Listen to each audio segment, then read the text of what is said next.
Coming up, the airlines flatly rejecting a cut-price plan to fix up KCI. So now what? Finally demolishing what was once the Midwest's largest shopping mall. So what next for Indian Springs?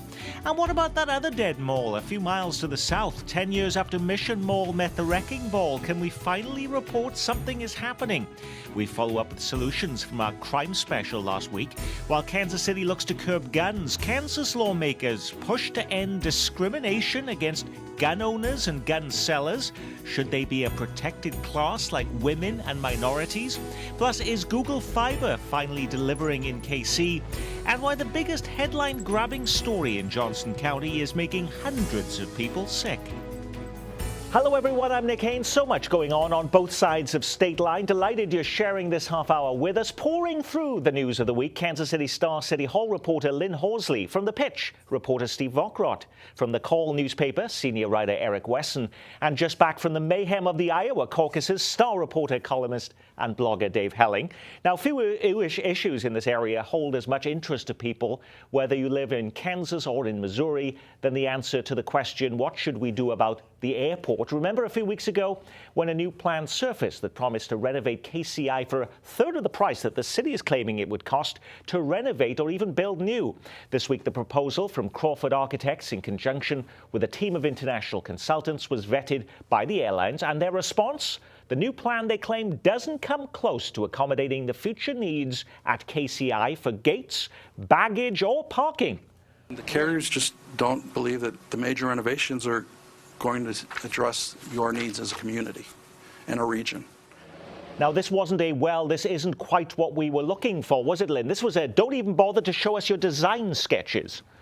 Well, the point that was made is that Crawford and their team have not been at the table for the last 6 months while the airlines and the aviation department were poring over the program needs for the airport. It's not their fault. Crawford wasn't invited to the table, and they're saying, give us a seat at the table and maybe we have some other ideas. But the airlines and the aviation department do think they've really vetted what is needed, what's the best long-term plan for the next 40 years, and they really feel that a new terminal is cheaper, more efficient, and better than the alternative, which is the renovations. The problem, Nick, is that the public isn't convinced. They like our airport the way it is. The voters are going to be the deciders. Kansas City voters will decide, will have a vote on any financing, and so this is a real conundrum for the city. But does the reaction to this week suggest, though, that, Eric, that there is only one solution at this point, and that is to build a brand new terminal at KCI? Well, I think that's the solution they're trying to present to people, that's the only solution. But again, like Lynn said, people here locally that use the airport, it's great. You go in one terminal, you pick up your baggage, and you go. It's not like places that have a single terminal, you land at gate 1 and then your next flight is at gate 99 and you got to go 4 miles the other way to connect to that. And vendors there are still saying, hey, we need a bigger area so that we can make money, because if you're in this terminal, you can't sell products because there's not as much traffic over there. So what happens now, Steve Vokrot? Well, the committee's going to continue to meet and try to vet these. The airport committee is going to try and vet these various proposals and see, which one may ultimately end up in front of the voters. But I'm sitting here covering this stuff as well as my colleagues, and I find it very difficult to evaluate these various proposals, what they do, how they serve the public. I can't imagine what it's like for the viewers out there trying to decide, what's the best path forward. And part of that is because of the way the city a couple years ago kind of trotted out this discussion, didn't do it in a very good way, and it's not been done in a terribly transparent way either. Well, don't worry about it, Steve. You don't need to look into it, because we have top-notch elected officials and we have top-notch airline consultants who are doing that work on your behalf. Lynn. That's what they're saying is trust us. And Nick, we live in an era where the public doesn't trust the experts or the establishment or government. So they're going to have to find a way to persuade the public and get them to trust that they have the best path forward. They say they know this business better than anybody, and people do think the airlines are ultimately the users of the airport. So I think the city feels that they are the ones that should be in the driver's seat. And they keep saying that you don't have to pay for this because this is really being paid by the airlines and those who are actually going to the airport in terms of ticket fees. Correct, although obviously the people who buy tickets actually live in Kansas City and surrounding communities, so they'll pay a part of it, but it's not general taxpayers, is your point.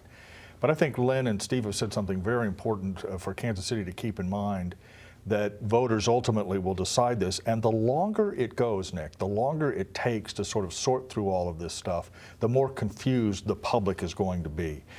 It would behoove the city, I think, to settle on one plan, whatever the plan is, merits aside, whatever you think is best, and then work on fine-tuning that rather than to sort of tell the public we can't really decide what we want to do yet. The more confusion there is, the more likely it is voters will just say no. And when voters are confused, typically, they say, well, I don't understand this, I'm going to vote against it. If they hope to get past the voters, it seems like they need to sort of centralize on one idea and work on that rather than this continuing Well, there's lots of discussion. issues that have ongoing confusion. Let's talk about another Kansas City big project. Opponents of plans to build a convention center downtown went to court this week to press their case. A judge will decide shortly whether the city should be required to put the hotel to a public vote. The group Citizens for Responsible Government collected all the signatures necessary to do that, but the city is refusing to put the measure on the ballot. So 9 months after this 800-room, $300 million hotel project was announced with great fanfare, this is still not a done deal after all, Lynn? Yes, and once again, we have a situation where a couple thousand petitioners can ask the city to hold off on this financing mechanism and put it on a ballot. Now, the city says this is not the type of financing that reliably should go on a ballot. We are in charge of tax increment financing. We are the deciders in this instance, and we have approved this project. We've already got contracts underway. And so they're saying, if you make us put this to a ballot, that's unconstitutional. But just because if it even goes to a public vote, it doesn't mean that voters are going to say, oh, we don't want this hotel, Dave. Well, right. Presumably there would be a campaign to approve whatever would actually go on the ballot or approve the council's decision. But, you know, again, Lynn makes an important point, which is the public is extraordinarily distrustful now of institutions like elected governments. And so I think there's some fear that if it did go on the ballot, no matter what arguments they made, it might lose. You know, you've already detected you can expect lots of angst and indignation about spending tax dollars on big public projects in Kansas City. Does that indignation cross over onto the other side of state line in Johnson County? Remember, Kansas City, Missouri is overwhelmingly Democratic, Johnson County overwhelmingly Republican. So where are the protesters and the wailing and gnashing of teeth over a decision by the Johnson County Commission this week to put before voters a more than $180 million plan to demolish the county courthouse in Olathe and replace it with a much bigger building? Being floated to pay for the idea is a quarter-cent sales tax hike for 10 years. Now, if this were happening in Kansas City, Missouri, wouldn't it be a bigger story? Wouldn't there be more scrutiny, protest movements, Steve Ockrott? Well, yeah, and maybe no. Okay. So this isn't a new issue in Johnson County. The courthouse has been a topic of debate, you know, since more than a decade. You know, I wrote a big story about it back in 2006. Johnson County leaders feel like the current courthouse in downtown Olathe is inadequate. They have some safety concerns, some Americans with Disability Act shortcomings with the building, and they've never really figured out a good way to pay for what's going to be a very expensive project. They're mulling over a sales tax. Now, as you point out, Johnson County tends to be veer Republican. However, Johnson County voters do tend to approve taxes if they see that it's going to serve a public good. For instance, you know, they've done public safety sales taxes. They did the research tax. This may fall in the same line, although, you know, the courthouse isn't something that the public uses really on a daily basis. So I think it's going to be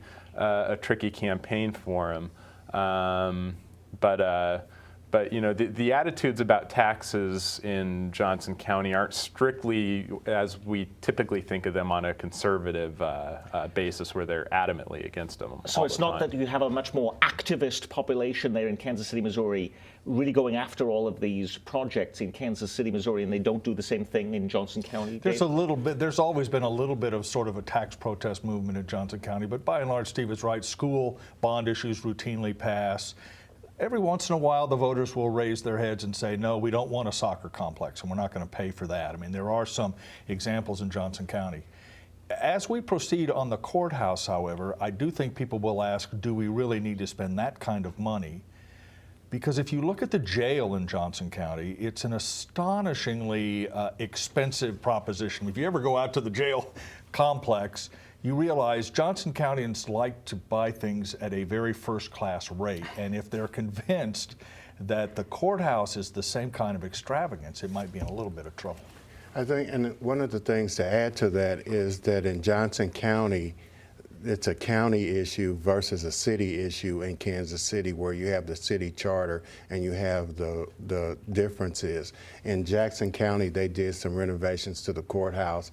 Very little conversation about it. They just did the renovation. So I think the two are incredibly different. And can I say just one other quick thing? Another quarter-cent sales tax in Kansas. I mean, the sales tax in Kansas is going to get to 15 cents before you and I can blink if we don't watch out. And I think that may end up being an issue as well.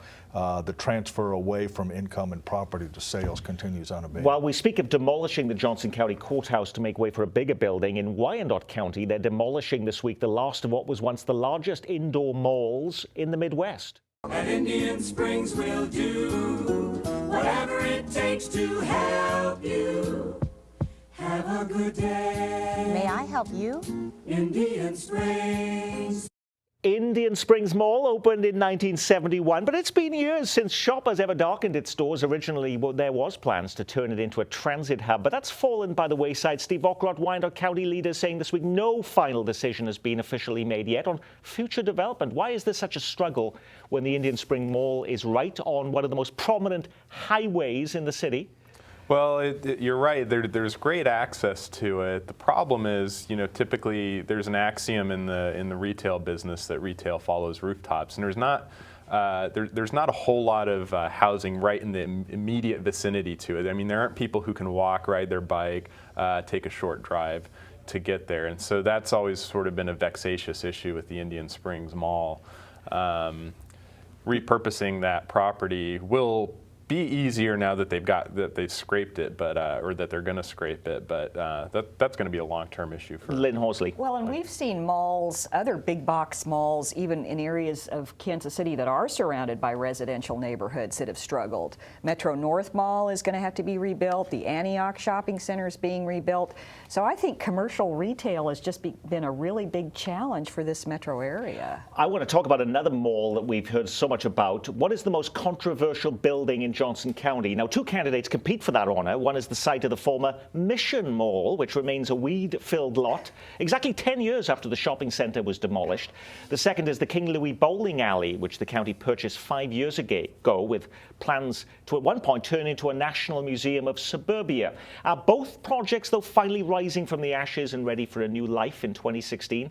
The Mission City Council recently voting to approve the scaled-down Mission Gateway project, and Johnson County leaders recently gathering at a public ceremony for revamping the former King Louis Bowling Alley and turning it into a new Johnson County Arts and Heritage Center. It'll be home to the County Museum, a community theater rehearsal and performance venue, as well as a space for advanced voting. In fact, plans are to have it open before the August primary. Steve, are critics now at peace on these two projects? Well, no. So that distrust in government continues. Okay. Right. So you ask if these two projects are rising from the ashes. One is, and one isn't necessarily. So the King Louis building, the financing's in place. The work's going to get started. The folks who were critical of the project and the acquisition, the timing of the acquisition, and the lack of a plan at the time the acquisition was made, probably aren't going to still be satisfied, but the county is moving on. They're going to make it into something. As far as Mission Gateway goes, the approval that was given to it was it was a kind of a technical vote on whether the plan meets the zoning requirements in that area. And typically, city councils will, if their planning commissions recommend them, they will follow that vote, and that's what's happened. However, there is significant opposition to Mission Gateway, particularly because it's anchored by a Walmart. And if you talk about a gateway type development, you're thinking of a kind of an extravagant and unique type of thing for people to see when they enter your city. There's a lot of people in the city council, in the Mission City Council, and residents who feel like Walmart, of which there are 42 locations in a 50-mile radius, is not something that's But unique. in the cafe at that Walmart, they'll have little paper cups that say "Welcome to the City of Mission" on them, which really will make it unique in the entire country. So I think that would be worthwhile. I don't think that's enough to get it over the hill. All right, so we shouldn't expect anything special happening in the near future with regards to that weed-filled lot. Well, the developer's going to come back for a development agreement, and he is likely to ask for many millions of dollars of public assistance. And I think that's just trying to read the tea leaves over there in Mission. He has a uphill battle, to say the least. Well, we can pick apart those projects. The biggest headline-grabbing news story, though, in Johnson County involves the 600 people now reported sick from attending performances at the new theater restaurant. The norovirus has been confirmed in some of those cases. The theater spending $40,000 to clean up the venue just off 95th and Metcalfe in Overland Park. The state health department is still investigating.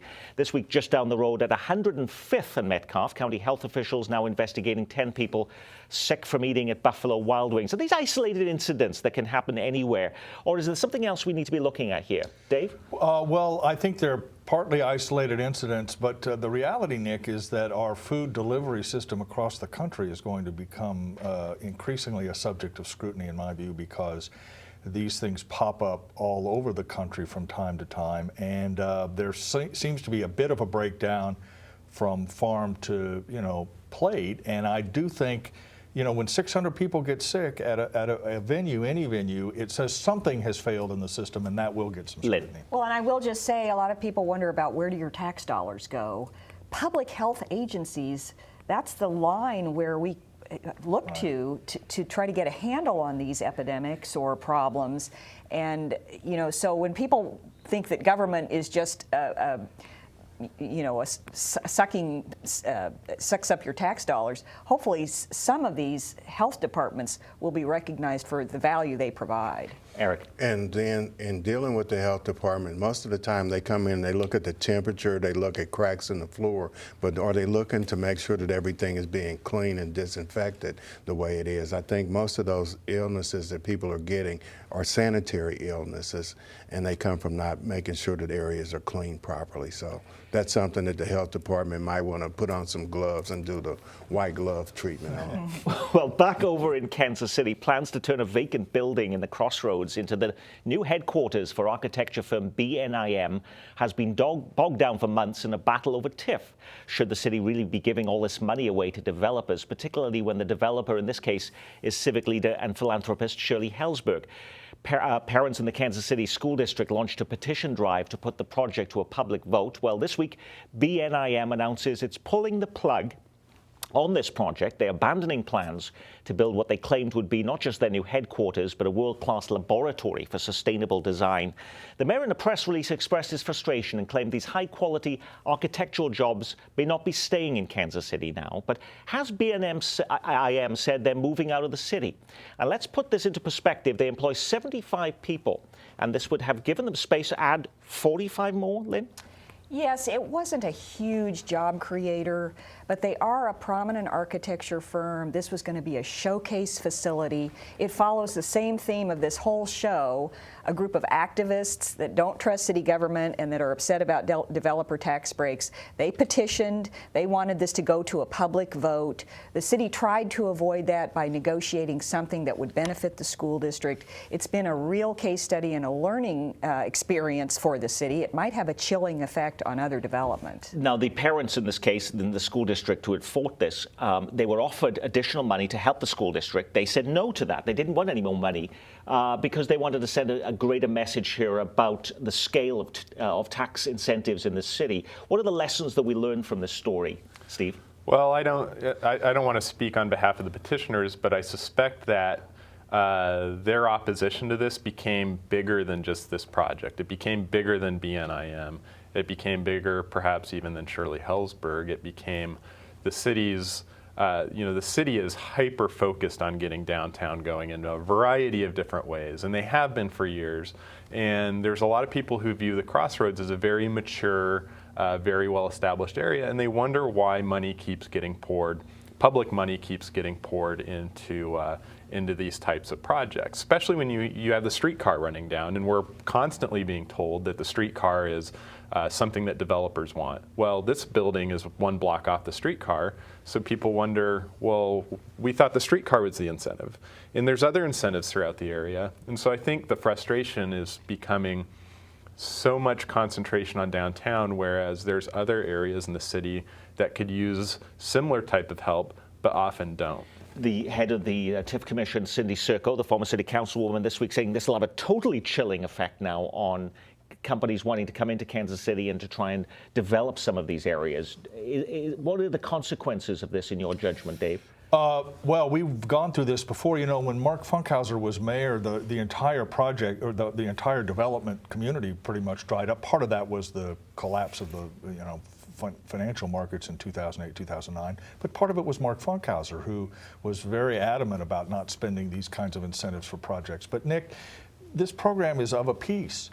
When Johnson Countyans can't protect your health at a restaurant, the health department, but can buy an old bowling alley on the chance that it might do something someday, the public looks at that and goes, that's just stupid. We need to refocus on important things in our community, like health, like police, like streets, like sidewalks, and not be distracted by projects like hotels and bowling alleys and maybe even a courthouse. Now, whether that impacts the hotel or not, we'll find out. Whether there are ways to sort of do both, we'll find out. But the anger at the public about the inability of governments to deliver on basic services as opposed to these projects is very real, and I think the BNIM project was a victim of that. There have been a lot of people less than impressed by what has happened in Kansas City since Google Fiber announced nearly 5 years ago that the metro would be the first city in the country to be hooked up to its mega-fast internet service. This week, though, a practical solution from Google for bridging what is known as the digital divide, the fact that 1 in 4 of our friends and neighbors have no access to the internet outside of their phone, of course. U.S. Housing Secretary Julian Castro in town this week to announce Kansas City will be the first place in the country to offer free super-fast internet connections for people in public housing, starting at the West Bluff Apartments on the city's west side. For far too many low-income families, and especially for low-income children, connecting to the web remains just an aspiration. We're helping to change that. Symbolic or a substantive gesture, Eric Wesson? I think it's substantial.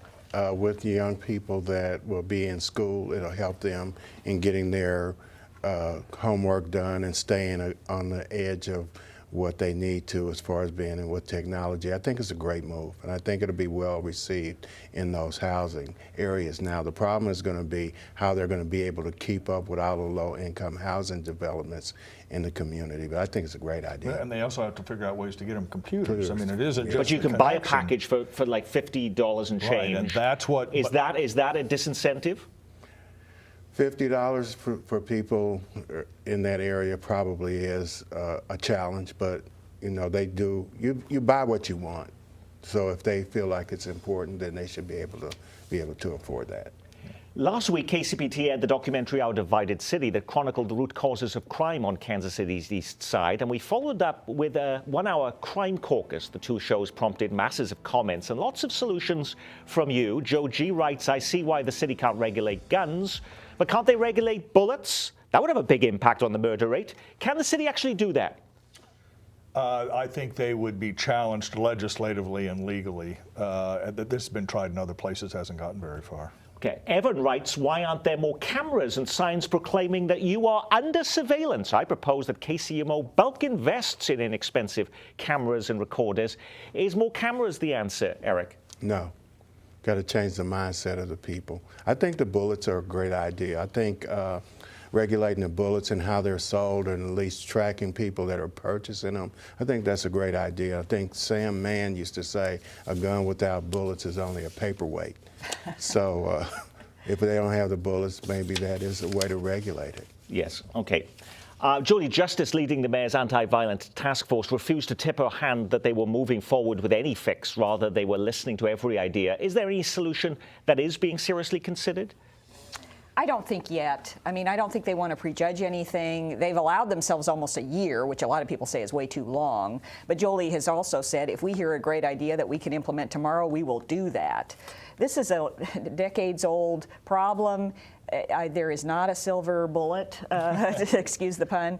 But you know, there are, in your show, show that there are a lot of good ideas, including dealing with abandoned housing and trying to clean up some of these neighborhoods, and also, as Eric says, dealing with the mindset of some of these thugs that are terrorizing neighborhoods. Now, if you missed them, both shows are now online, plus lots of other great resources, including interactive maps on where crime is happening. Discover it for yourself at kcpt.org/crime. Now, while Kansas City, Missouri is looking to control the flow of guns, in Kansas this week, lawmakers debating adding an amendment to the state constitution, blocking gun owners and those who sell weapons from being discriminated against. In short, it would be illegal to refuse to do business with someone just because that person deals in guns or ammunition. Where are gun owners in Kansas and those who sell pistols and rifles currently being discriminated against, Steve?